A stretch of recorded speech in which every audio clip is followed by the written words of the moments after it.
নারী একবার হলে বক্র, মাথায় ঘোরে কালের চক্র, চক্রধারীর পক্ষে চক্র হাতে রাখা ভার।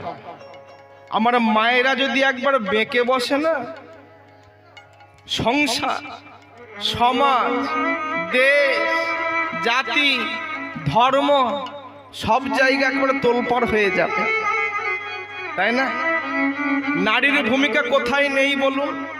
এক ঝলক আনন্দের তরে যেদিন পিতা ত্যাগ করিল মোরে, সেদিন এই নারী যদি গর্ভে না রাখত ধরে, কেমন করে জন্ম নিতাম ভুবনে। নারীর কথা বলতে গেলে প্রথমে আসে মায়ের কথা চলে। মায়ের কোলে ছোট্ট ছেলে বিশ্বের মালিক সাই, কৃষ্ণ, গৌর, বুদ্ধ, যিশু, এরা তো সবাই মায়ের কোলের শিশু। দেবের দেবই মহাবিশু মায়ের চরণ তলে। নারী ছিল বেহুলা, সতী, অনুসুয়া, মালাবতী, বাঁচাইল মরাপতি, শাস্ত্রে প্রমাণ তার। ভারতবর্ষে কোন শক্তিশালী পুরুষের পক্ষে সম্ভব ছিল কি জমের মুখে ছাই দিয়ে স্ত্রীকে ফিরিয়ে আনবে? কেউ পারে না, একমাত্র পেরেছিল বাংলার নারীরা, তাই না? আচ্ছা মায়েরা বলুন তো, জমের মুখে ছাই দিয়ে স্বামীকে কে ফিরিয়ে এনেছিল? কি বানের বউ যেন? এই সত্যবান যখন মারা গিয়েছিল, জম এসেছিল, চলো এবার চলে যেতে হবে। সাবিত্রী বলে, রাখো, তো সস্তায় নিয়ে যাওয়া যাবে। কেন না? আমার হাতের শাঁখা এখন কটকট কটকট করছে, স্মৃতির সিঁদুর জল জল জল জল করছে, এত সস্তায় নিয়ে যাবে, রাখো। বলে, মারে, মরে গেলে কেউ কাউকে রাখতে পারে না, ওকে কোল থেকে নামিয়ে দে, আমরা ওকে নিয়ে যাই। তখন সাবিত্রী কেঁদে কেঁদে বলে, বাবা, আমি যদি তোমার মেয়ে হতাম, তুমি কি পারতে আমার এই সর্বনাশ করতে? এখন মেয়েদের চোখের জল তো, মেয়েদের কিছু থাক আর না থাক, দেখবেন দু চোখে দুটো জলের কল ফিট করা থাকে। এরা কোনো কিছু হলে ভালো কাঁদতে পারে। কি গো মা? না না, আপনাদের কথা বলিনি মা, আমি আমার ঘরের কথা বলছি, আর ওই জ্বালাই তো জ্বলছি।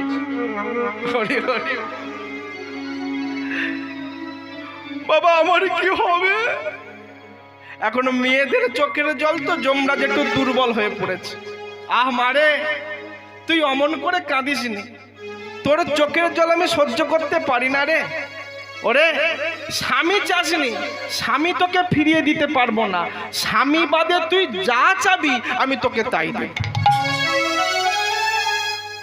বুদ্ধিমতী রমণী সাবিত্রী চিন্তা করলো, এই তো স্বামী ফিরিয়ে নেওয়া কল। বলে, বাবা, যা চাবো তাই পাবো? অবশ্যই পাবি, বল কি চাস? তাহলে মাথায় হাত দাও। মাথায় হাত দিয়েছে। বলে, বাবা, স্বামী ফিরিয়ে দাও আর না দাও সেটা তোমার ব্যাপার, তবে আশীর্বাদ করো আমি যেন গর্ভবতী হয়ে মা হতে পারে। যম বলে, তথাস্তু।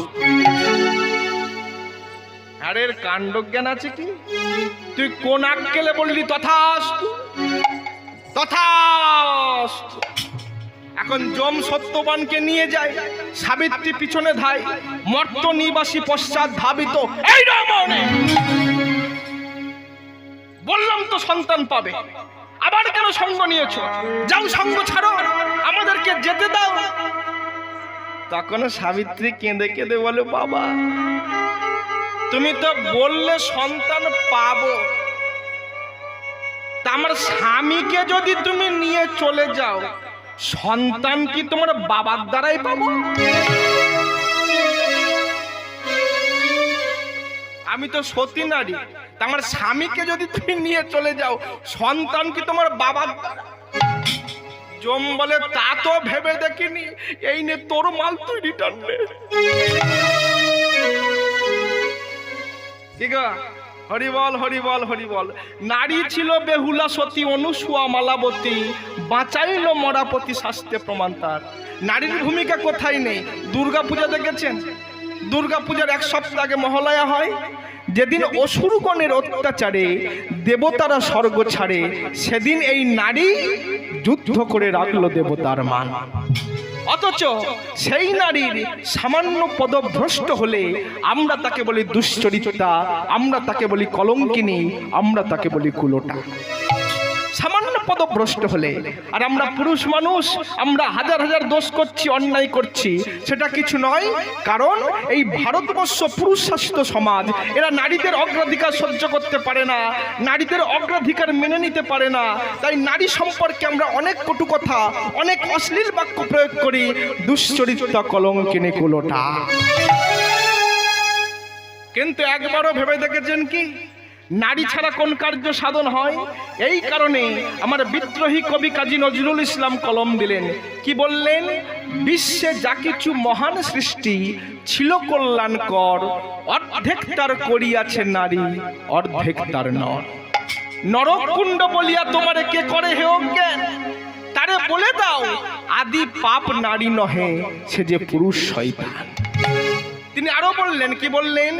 নারীর বিরহে নারীর মিলনে নর পেল কবি প্রাণ, যত কথা তার হইল কবিতা, শব্দ হইল গান। তাজমহলের পাষাণ দেখেছ, দেখনি তো তাহার প্রাণ, অন্তরে তার মমতাজ নারী, বাহিরেতে শাহজাহান। ভেবেছ নর নারী শুধু মেটাই কামের ক্ষুধা? না, তুমি যদি দিতে তারে একটু ভালোবাসার অর্ঘ্য, সে তোমাকে উজাড় করে দিত প্রেম, প্রীতি, ভালোবাসা সুধা। নারী নযুক্ত ওরে, নারী শত্রু নয়, নারী ভজনের বস্তু। মায়েদের অনেক রূপ, নারী শয়নে কামিনী, ভোজনে জননী, সোহাগে ভগিনী, রমণে রমণী। এরা হাসাই কাদাই পাগল করায়, নরক ভোগাই স্বর্গ দেখায়। এরা দেখালেও দেখাতে পারে অপ্রাকৃত মদন মোহন। নারী ভজনের বস্তু, মাতৃজাতি। তাই তো বলছে নারীর সৃজন অতিশয় কঠিন, কেবা বুঝিবে তাই, বুঝিবে অবধি নারী বিষবিধি, বিষ অমৃত একই ভাণ্ডে রয়। তাই না? মায়েদের বক্ষ সৌন্দর্যে আকৃষ্ট হয়ে কত পুরুষ মানুষ মিলে পড়ে, আর সেই মায়ের বক্ষ সুধা পান করে সন্তান লালিত পালিত হয়। তাই বলছে বিষ আর অমৃত একই ভাণ্ডে রয়। সেই নারী জাতি যাদের এত ভূমিকা, সেই নারীর সামান্য পদভ্রষ্ট হলে আমরা তাকে বলি দুশ্চরিত্রা, কলঙ্কিনী, কুলোটা। কিন্তু আপনি মহাভারতটাকে খুলে দেখুন, যত দুশ্চরিত্রা, কলঙ্কিনী, কুলোটা মায়ের সন্তানগুলো মহাভারতের বড় বড় জায়গাগুলো ধরে রেখেছে, তাই না? মহাভারতের সবচেয়ে বড় অস্ত্রগুরু কি নাম? কি নাম গো? সবচেয়ে বড় অস্ত্রগুরু দ্রোণাচার্য। কার গর্ভে জন্মগ্রহণ করেছে? স্বর্গের পতিতা কৃথাজির গর্ভে জন্মগ্রহণ করেছে। আপনি বলেন একালব্য, একালব্যের গুরু কে? দ্রোণ। হরিবল হরিবল হরিবল। ঠিক আছে, তাহলে কি হলো? স্বর্গের পতিতা, স্বর্গের উর্বশী কৃথাজির গর্ভে জন্মগ্রহণ করলেন। তাহলে এর মাকে বলবেন দুশ্চরিত্রা, এর মাকে বলবেন কুলোটা? যদি বলেন, আমি বলবো ওনাকে বলবেন না, কারণ ওরকম দুশ্চরিত্রা মায়ের গর্ভে জন্মগ্রহণ করতে রূপম নস্কর জনম জনম রাজি আছে, তার কোনো দুঃখ নাই। আপনি বলুন, অষ্টাদশ পুরাণ যিনি রচনা করলেন সেই কৃষ্ণ দ্বৈপায়ন বেদব্যাস, মৎস্যগন্ধার গর্ভে পরাশরের ঔরসে কুমারী অবস্থায় জন্মগ্রহণ করলেন। এর মাকে বলবেন দুশ্চরিত্রা, এর মাকে বলবেন কুলোটা। আবার দেখুন, মহাভারতের সবচেয়ে বড় দানী কি নাম? কর্ণ। কত বড় দানী! একদিন ভগবান ব্রাহ্মণের বেশ ধারণ করে কর্ণের বাড়িতে এসেছিল। কর্ণ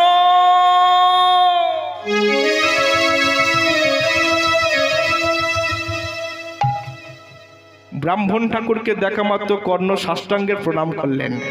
কি অপূর্ব ভাগ্য আমার! আপনার মতো ব্রাহ্মণের চরণধুলি আমার গৃহ প্রাঙ্গণে পড়েছে, আমি ধন্য হয়ে গেছি। আসুন বসুন, আসন গ্রহণ করুন, বলুন কি অভিপ্রায়। কর্ণ, আমি তোমার বাড়িতে সেবা গ্রহণ করতে চাই। ধন্য, আপনার প্রস্তাবে আমি অতি ধন্য। বলুন আমি আপনার জন্য কি সেবার ব্যবস্থা করব। কর্ণ, তোমার বাড়িতে আমি যাই তাই খেতে আসিনি বাবা। তোমার একমাত্র পুত্র বিষকেতু, সেই বিষকেতুর মাংস আমি ভক্ষণ করতে চাই। তথাস্তু। জন্মিলে মরিতে হবে, অমরকে কোথা রবে। জন্ম যখন হয়েছে মৃত্যু অবসম্ভাবী। আপনি ব্রাহ্মণ, আপনি আমার ছেলের মাংস ভক্ষণ করবেন? আমি হয়তো আপনাকে না করে দেবো, আপনি চলে যাবেন। আর কিছুদিন পরে যদি একটা দুরারোগ্য ব্যাধি হয়ে আমার ছেলেটা মরে যায়, ছেলেটার দেহটা পচে গলে মাটি হয়ে যাবে, পোকাই মাকড়ে ছিঁড়ে ছিঁড়ে খাবে।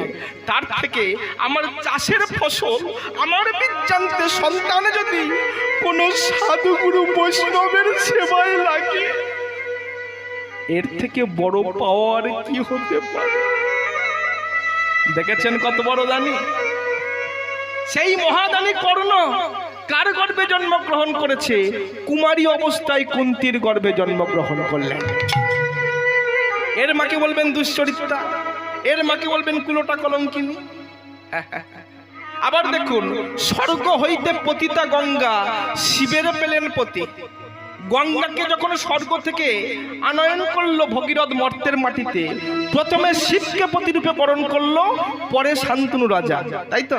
আর শান্তনু রাজার ঔরসে গঙ্গার গর্ভে যে সন্তানটা এলো, সেই অষ্টম গর্ভের সন্তান, তার নাম কি?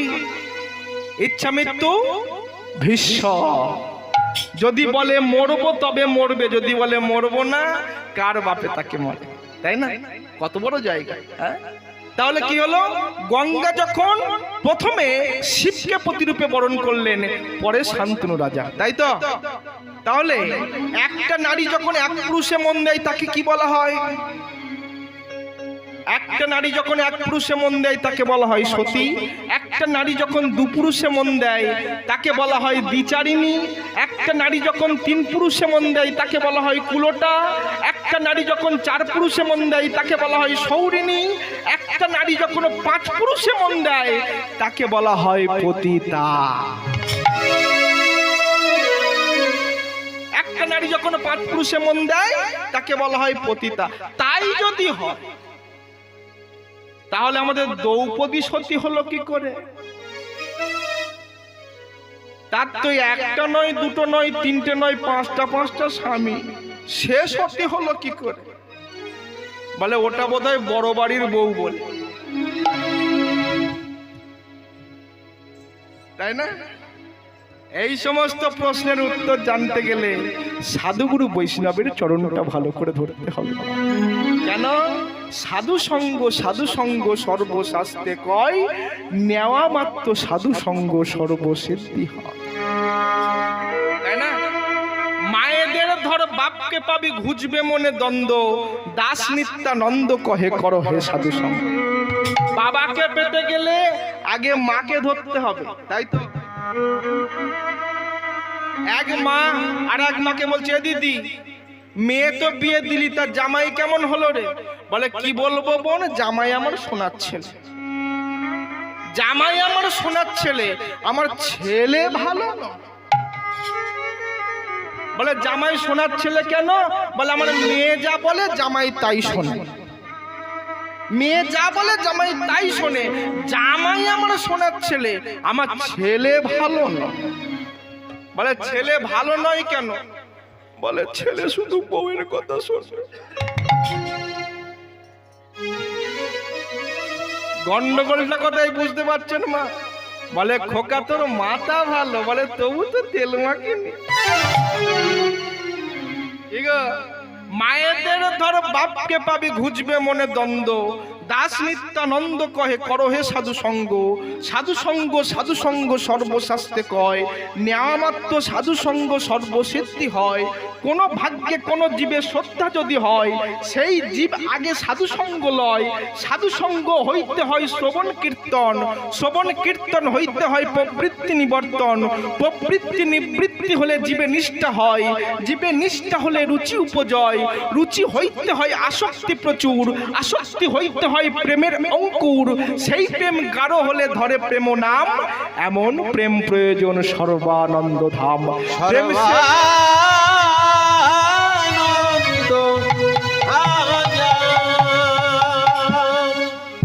নিতাই ভজন বিনে যেমন গৌর হরি কৃপা লাভ করা যায় না, তদ্রূপ শ্রীমতী রাধিকা ভজন বিনে গোবিন্দ কৃপা হয় না।